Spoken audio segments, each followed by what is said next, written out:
Autolite and its 98,000 dealers bring you Mr. Peter Lawford in tonight's presentation of Suspense.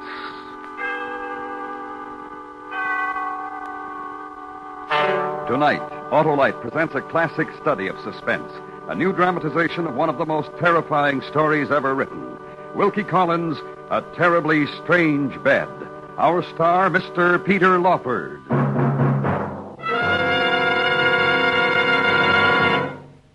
Harlow, what is so wonderful as a day in June? Why, world-famous Autolite spark plugs, of course, Hap.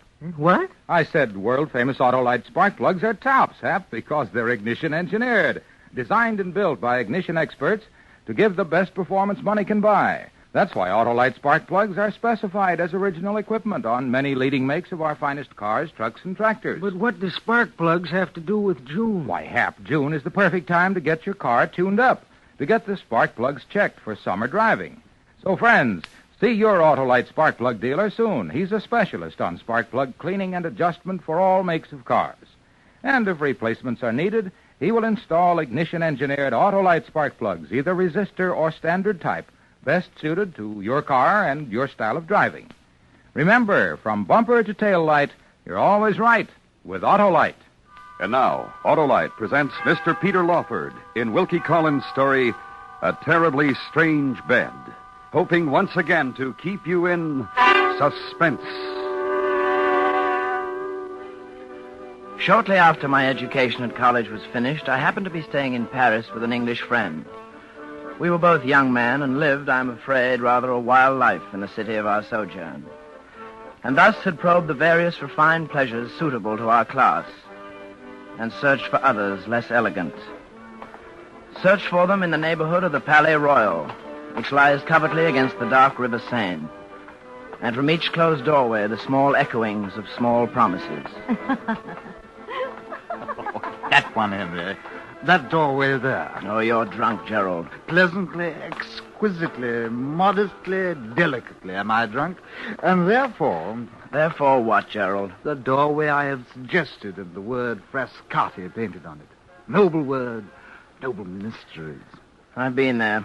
Oh, sly and traitorous friend. You have been there. And alone, slyly and without me. And it has a ghastly kind of respectability. 5 franc respectability, and it would not amuse me. Come along, Gerald. Come along, Gerald. That's it, Gerald. You're coming along very nicely. What I want, Gerald... Oh, what you want, Henry? Want and you shall find. Want and you shall find. What I want is somewhere where we can see a little genuine blackguard, poverty-stricken gaming, with no false gingerbread glitter thrown all over it. No gingerbread for my friend. Thank you, friend. A place not fashionable, not respectable... A place of evil, perhaps, and of emotions I've never known. Oh, Gerald, come along. Gerald will not come along. Gerald is content here. Look, listen to me. Gerald is content here to lean his weariness and his search against this doorway. Against... Gerald!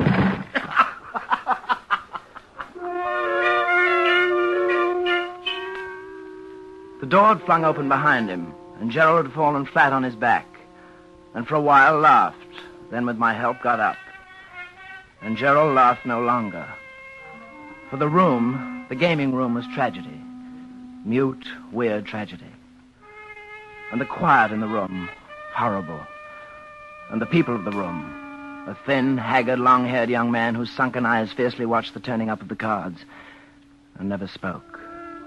The flabby, fat-faced, perspiring player who registered on a pasteboard how often black won and how often red. And never spoke.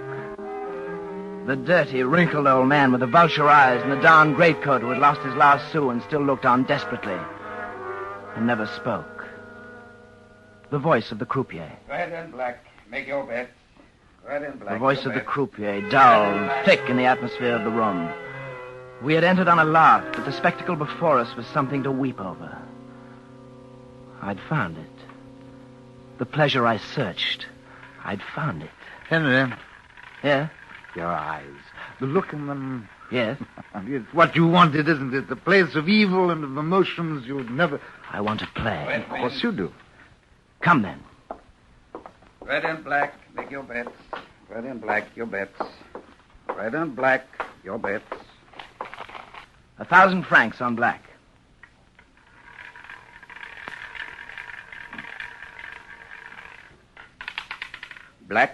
Black wins. Leave it. All of it, Black. Henry. Shh, wait. Black wins. Leave it. All of it, Black. Henry, Yes. this a passion you. No, not a passion. Idle amusement. Yes, only amusement. Wait. Black. All of it. All of it red. This time red. Oh, not passion, then intoxication, perhaps. Yes, intoxication. As I have never known it, intoxication. Yes. Yes.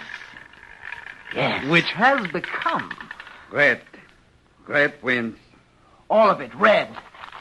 And 10,000 more. Oh, which has become passion. Which has become passion.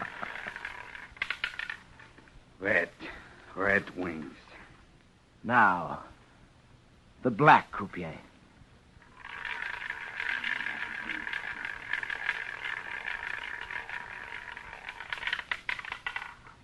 Black. Oh, permit me, sir. Permit me to restore to their proper place the 2 coins which were dropped. There, in their proper place. 1,000 francs.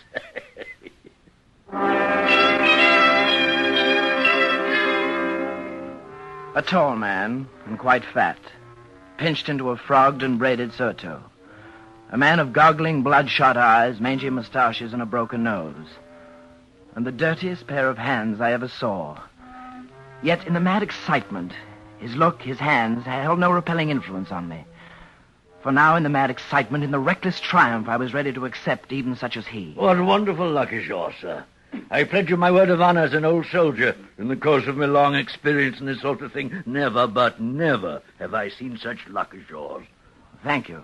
Go on, sir. Boldly, handsomely, break the bank. I assure you, sir, I have every intention... Do it then, sir. Go on, break the bank.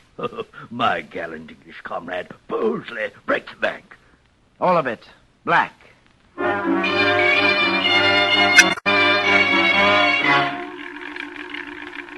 And I did go on. Went on at such a rate that in an hour... Gentlemen, the bank has discontinued for tonight. In an hour of a kind of ecstasy I'd never known, all the notes and all the gold in the bank now lay in a heap under my hands. The whole floating capital of the gambling house under my hands, waiting to pour into my pockets. No. No? No? No, not in your pockets, sir. For no breeches pockets, whatever sewed, could hold such heavy winnings. Well, then how... May I take your pocket handkerchief, sir? Thank you. Tie it up, sir.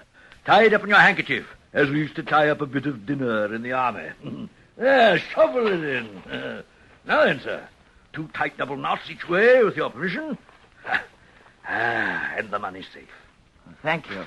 Feel it, sir. Hard and round as a cannonball. Feel it. Champagne, sir. I will buy you champagne. No, thank you. Well, for your friend, then. For Henry's friend, then. Amiable, gracious Englishman. Champagne! Champagne for the friend of the conqueror of the bank, and for me. Come, sirs, to my table. I am Fabian Nero, gallant sir. And you? Henry Calder. And this is my friend, Gerald Titchener. Henry, Gerald, Fabian. Oh, lovely. Henry, Gerald. Thank you. Henry and Gerald. Fabian. We are friends, aren't we? To have touched your sleeves, to have you seated here beside me. This old soldier's heart will burst, my eyes will weep, my hands will... the champagne. A toast, gentlemen, a toast to... Not for me, please. Oh, of course not for you. Gerald and I, then. You and Gerald, Fabian. A toast to the goddess Fortune, who embraced tonight our Henry, and smiled secretly upon him, and nestled very close. The goddess Fortune, gentlemen. An English cheer. Hurrah, hurrah, hurrah! Hurrah, hurrah, hurrah! Hurrah, hurrah, hurrah! Hurrah, hurrah, hurrah! Fabian, quickly enough. Gerald, you were tipsy before. Now you'll... Henry, not to permit the golden blood of France to flow through the veins of this vivacious Englishman. And Gerald, your friend. Oh, shame, Henry, shame. Drink, Gerald. Toast to France, to the present company, to the croupier. And the croupier's wife. And the croupier's daughter. The croupier's daughters. And to ladies elsewhere. And to ladies... I should like coffee, Fabian. Coffee? Coffee. For me and for Gerald. For our intoxication... Well, coffee it shall be. Coffee. Coffee for the darling of fortune. Coffee.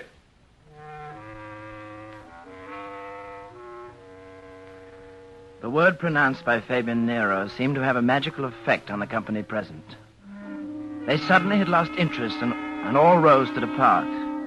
Probably they had expected to profit by my intoxication, by the proffering of champagne.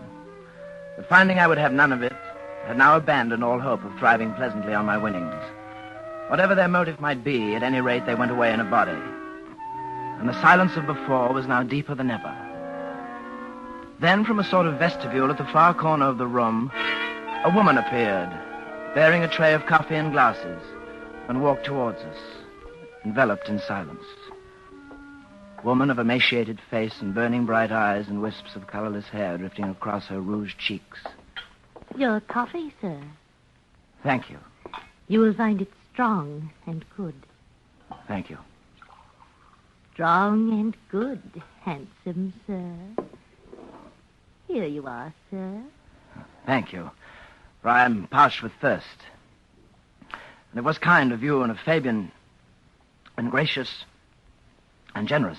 How wise you are, Henry, to drink this coffee of Millie's, the coffee of Millie Prudhomme. Millie Prudhomme. Divine Millie. Beautiful Millie Prudhomme. Oh, handsome sir. Will you have coffee? No.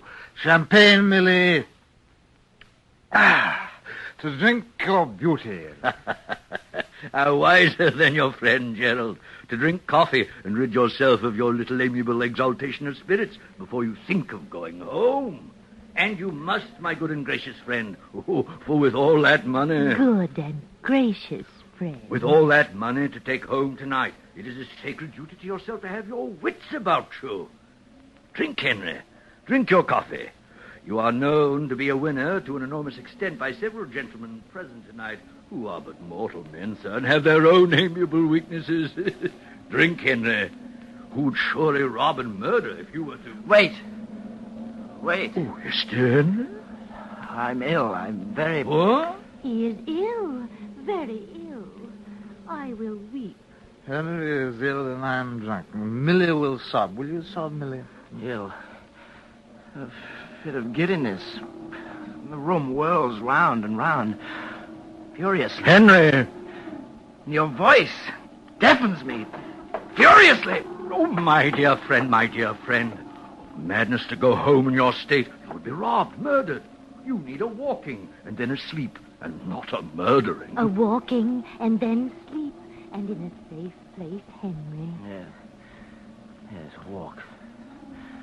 Sleep. In a safe place. The place of Millie Prudhomme. A rooming house above the game room. And the capital beds of Millie's rooming house. I don't... Madness to go to your own home. Sleep at Millie Prudhomme's. And tomorrow... Go home safely with your winnings. Tomorrow, in full flow of life, and in broad daylight. Tomorrow. Gerald. Fabian's right, Henry. If anyone needs sleep, you surely need. Come then. Quickly. Come then, quickly. I will help you. Put your arm about me. That's the dear boy. Millie? Millie. Yes, Gerald. Come.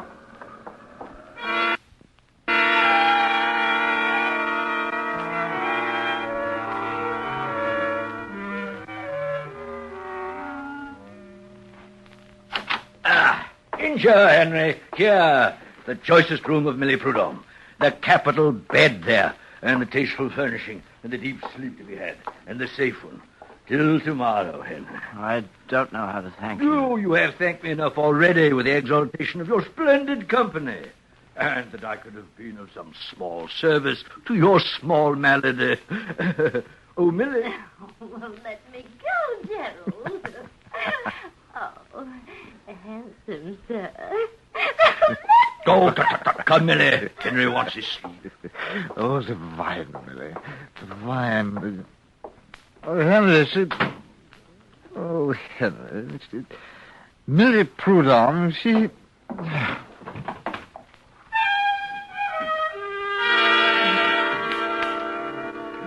Gerald passed into his particular oblivion in the middle of a sentence. I walked over and locked the door. Then I took my money, my winnings wrapped in a handkerchief, and placed beneath the pillow of my bed. I lay down. My senses still swam, and I looked up at the heavily brocaded canopy, and it seemed to move. Somehow to move. And for an instant I thought, this was a terribly strange bed.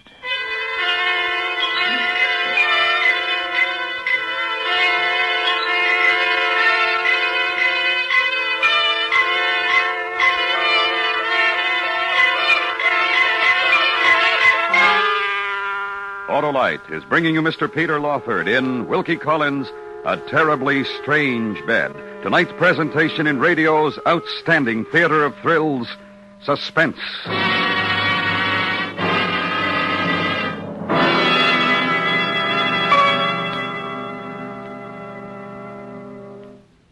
Well, Harlow, vacation time's nearly here. Yes, Hap, but not for spark plugs. They're the very heart of your car's ignition system. And if they're not right, the chances are you won't get smooth and efficient engine operation during summer's hot and heavy driving. That's why now's the time to check 'em, eh, Harlow? Yes, Hap, and when replacements are needed, wise drivers insist on ignition-engineered Autolite spark plugs, like the famous Autolite resistor spark plug. That's the amazing double-life spark plug that gives top performance for twice as long as ordinary spark plugs. And the Autolite resistor is only one of a complete line of Autolite spark plugs designed for every use. Right, Harlow? Right, Hap. So, friends, see your Autolite spark plug dealer tomorrow for a spark plug checkup.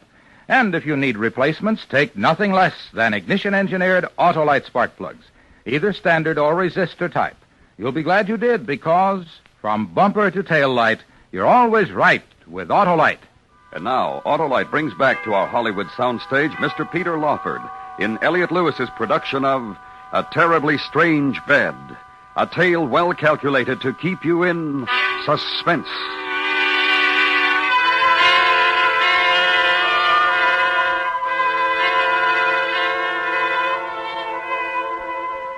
I could not sleep. Restlessness took me over, and I got out of bed. There was the dim, quiet flicker of a single candle, and next to it, a washstand. I plunged my face into the water. There was a single chair, and I sat down and tried to compose myself. Slowly, the giddiness left me. A shutter. And a window. Shutter attached by a single hinge and flapping against the side of the house. And no lock on the window. No way of locking the window. Henry? Gerald, are you up? Where? In a room. Over the gaming place. It's all right. I've locked the door. But the window, it's... Window. And there's a window.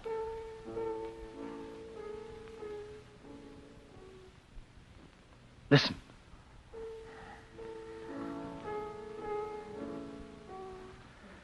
Did you hear?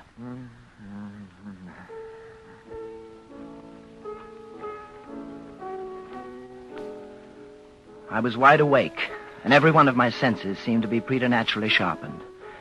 Piano and a song I had never heard, and then behind it, the laughter. Wide awake, yet somehow the effects of whatever drug I had drunk seemed suddenly to arise again, and for an instant toy with my perception, so that I reached for the wall to steady myself lest I fall down. Leaned against the wall for support. The jollity of the evening, Mildred, and the youth from England. Oh, dear Millie, dear Millie, dear Millie. So it is.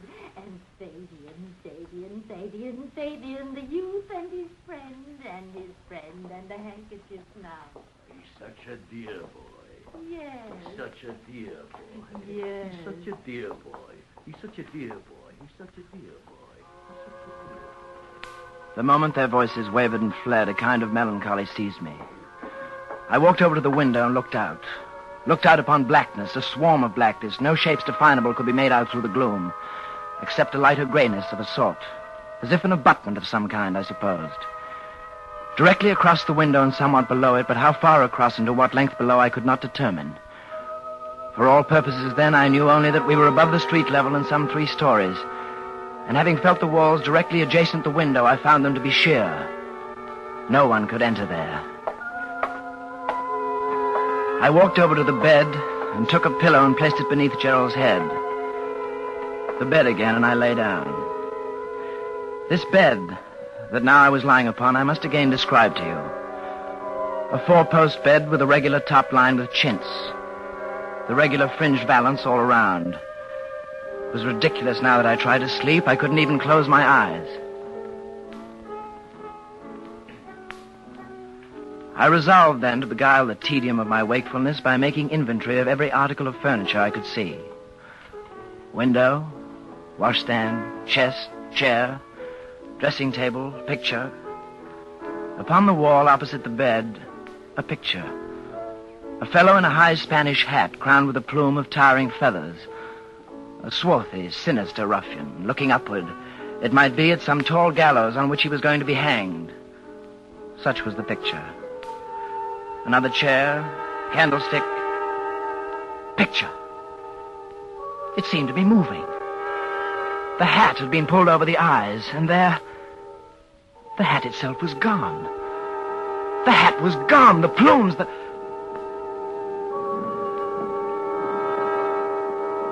Was the bed moving? No. No, it was but a brief and terrible dream. How could the top of a bed move? Brief, terrible dream, trick of the eye, and the mind's going down for a moment into sleep. Yet I let my mind say it. The top of the bed had moved. Gerald, wake up. Huh? Open your eyes. Now what? Shh, quietly. Keep your voice in a quiet tone. Why, what? Shh, listen. Above you. Directly above you. Look, there's a picture. Do you see it? Yes. A minute ago, the man was wearing a hat. He was wearing a hat. Now he is not. Oh, my friend, you're very drunk. I'm very proud of you. Fool, listen to me. All right, Henry. Where there was a hat is now a peephole, and we are being watched. All right, Henry. Now stay where you are, but be alert. All right, Henry. Henry. Yes. What are you going to do? Make sure of a thing. What thing? The bed. What? Keep your eye on the canopy. I'm going to lie in the bed now, Gerald, and make sure that they're not trying to murder us. How? By feigning sleep. What? By feigning sleep, Gerald. Just that. Now, quiet. Yes.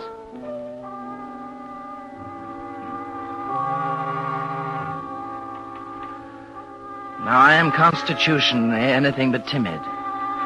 I have been on more than one occasion in peril of my life, and I have not lost my self-possession for an instant. But when the conviction settled on my mind that the bed top was actually moving, it loosed a feeling within me, foreign, laced through with terror. So I lay there, motionless, speechless, breathless. The candle spent went out, but the moonlight still brightened the room. I lay there.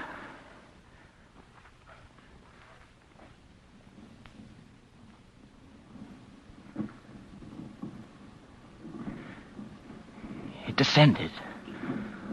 The whole canopy came down, close down. Henry.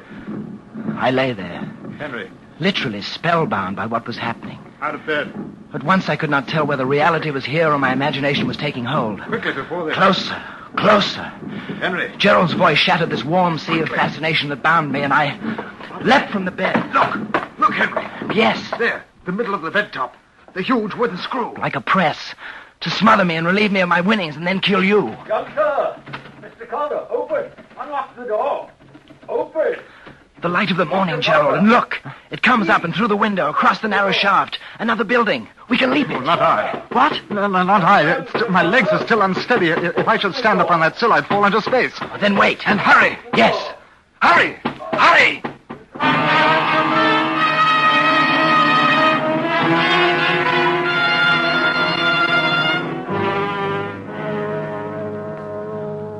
The rest of my story is soon told. From the building next door, I reached the ground and sought police. With them, I returned. And Mr. Fabian was seized, as was Mrs. Prudhomme. The police congratulated me on my good fortune and Gerald's on his, and told us that they would probably never know how many people had been smothered in this diabolical bed. So tightly was the canopy pressed to the bed that I could not retrieve my money. The mechanism had to be released from the room above. The police bade us go, and finding ourselves walking homeward, Gerald said to me, I know a place where gambling is carried on at such a fever pitch that you'll be carried to the heights of excitement. Needless to imagine, I refused to go along with Gerald. My adventure cured me of ever again trying rouge et noir as an amusement. The sight of a green cloth with packs of cards and heaps of money on it will henceforth be associated in my mind with the sight of a bed canopy descending to suffocate me in the silence and the darkness of the night.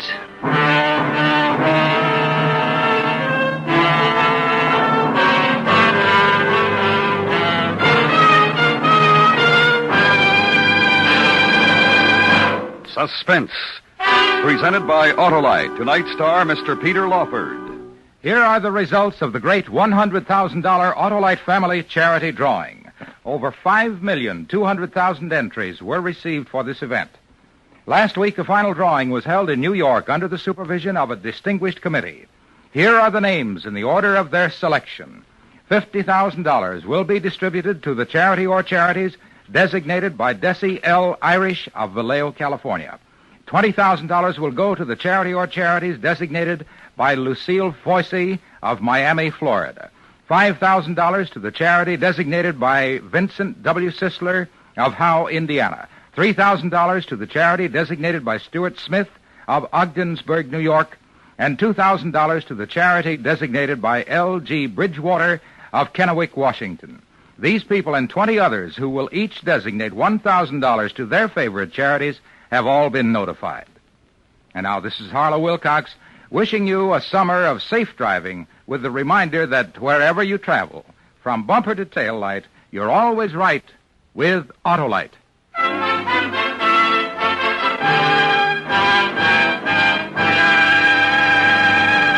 Next Tuesday night, June 15th, we will continue with a new series of suspense programs. At that time and through the summer, we hope that you will join us and that we will be able each Tuesday night to keep you in suspense.